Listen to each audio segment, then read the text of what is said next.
موضوع أكل نافوخ البشر في التربية، مسمى جديد سموه التربية الحديثة. أول لما اتعلمت عنه من تقريبا 10 سنين رحت عشان أشوف هو التربية دي تربية حديثة فعلا ولا إيه الوضع. لقيت إن هي موجودة من 1920 مثلا.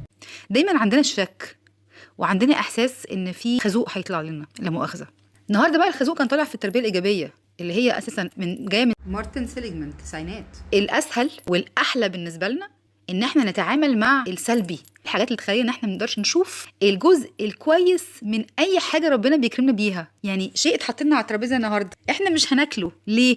عشان هذا الدواء فيه سم قاتل، في حاجه مش حلوه. ليه بقى في حاجه مش حلوه؟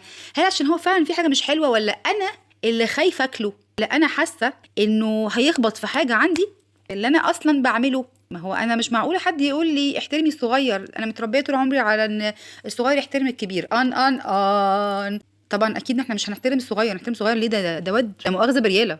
احترمه ليه؟ اكيد الشخص اللي بيفكر بالطريقه دي وتربى بالطريقه دي وتعامل وحس ان هو مكاسبه في الحياه جت بالشكل ده، او كان طفل صغير ودايما بيشوف ان الاطفال الصغيرين دول حاجه عاهه، ودايما كان بيسمع الصوت ده من الكبار، فبيحاول يكبر يا حبيبي، يكبر يكبر. عارفين اللي هو ايه الاغنيه بتاعت هشام عباس؟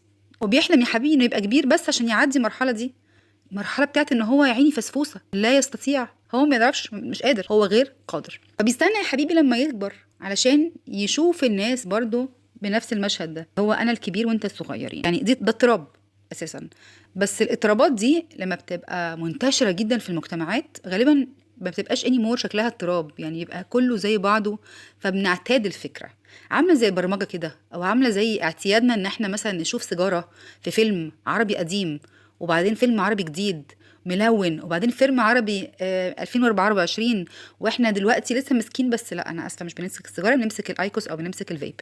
ليه؟ عشان اعودك على شكل الحاجه دي، فما تبقاش انت ترفضها او تحس انها كده زي السكينه بالحلاوه موجوده في الحياه فتقبلها.